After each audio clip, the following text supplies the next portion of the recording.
हे तुलसी, तुम्हारे शरीर से एक नदी प्रकट होगी। एक तो तुलसी का पौधा बनी तुलसी, एक तुलसी जी के शरीर से गंडकी नाम की नदी पैदा हुई जो नेपाल में बहती है। गंडकी जी, जिसे नेपाल में गंगा रूप ही मानते हैं सज्जनों, गंगा रूप है।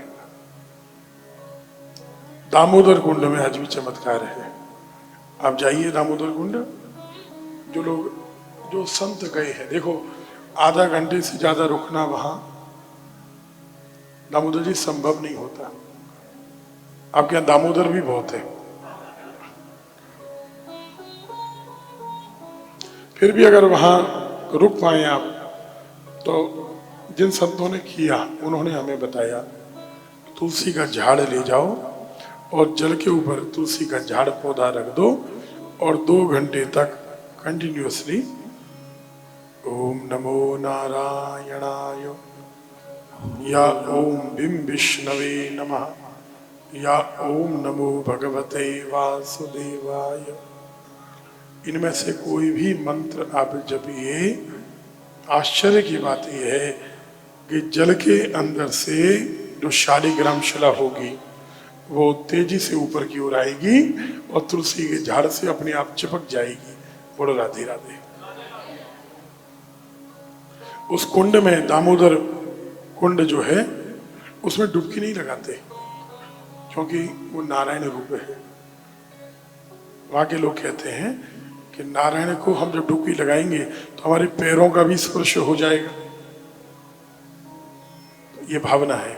तो कैसे शालिग्राम बाहर आए, ऐसे ही तुलसी का पौधा रखा, शालिग्राम अपने आप आकर नीचे से तलहटी से आकर उस तुलसी के झाड़ से चिपक जाते हैं। सज्जनों, ये चमत्कार, एक चमत्कार नहीं है तो बोलो क्या है।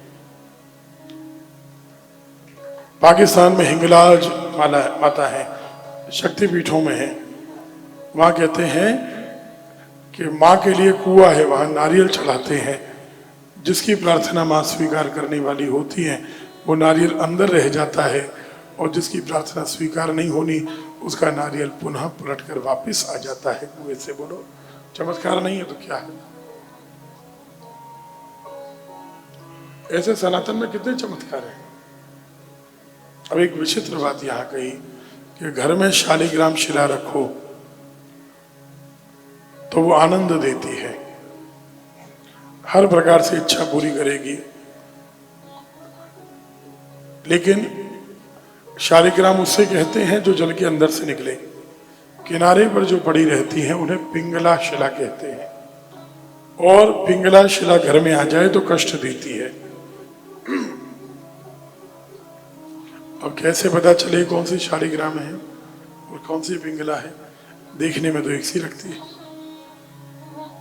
कहा गया कीड़े काटते हैं और कीड़ों के दांतों से अलग अलग प्रकार के चिन्ह बनते हैं, जिसके आधार पर शालिग्राम के अलग अलग नाम रखे जाते हैं। नरसिंह शालिग्राम, वाराह शालिग्राम, सुदर्शन शालिग्राम, दुनिया के सबसे छोटे श्री सर्वेश्वर शालिग्राम, जो हमारे गुरु जी की परंपरा में है, केवल उनके पास रहते हैं। जगत गुरु श्री निम्बार्काचार्य श्री श्रीजी महाराज के पास रहते हैं, वो सेवा करते हैं आज भी, जिनके ऊपर छोटे से शालिग्राम के ऊपर राधा कृष्ण विराजमान है। बोलो राधे राधे। राधे राधे। तो क्या करें, अब हमारे घर में पिंगला आई है कि शालिग्राम, हमें कैसे पता? कोई तरीका तो है नहीं इसको पहचानने का। तो क्या करें, शालिग्राम शिला को घर में जब भी लेकर आए तो सीधे अपने घर में खरीद कर ला रहे हो तो मत लाइए उसको किसी मंदिर में। ऐसा हमने संतों से सुना, कोई प्रमाण कहीं लिखा नहीं है, आप ध्यान देना, ये हम पहले कह दे रहे हैं। संतों से सुना, उसको एक रात्रि किसी प्रतिष्ठित भगवान के विग्रह ठाकुर जी के पास दादी जी विराजमान कर दें एक रात्रि, और अगले दिन उनको पुजारी जी के हाथ से, संत के हाथ से ग्रहण कर लीजिए। वो पिंगला भी होगी तो फल शालिग्राम शिला का देगी। 3 चीजों को हमेशा एक स्थान पर रखना। शालिग्राम, तुलसी और शंख। शालिग्राम, तुलसी और शंख, इन तीनों को जो व्यक्ति एक स्थान पर रखता है वो श्री हरि का परम प्रिय बन जाता है। ये सब प्रामाणिक बातें हम कहेंगे, बिना प्रमाण के, बिना लिखे कुछ भी नहीं बोलेंगे।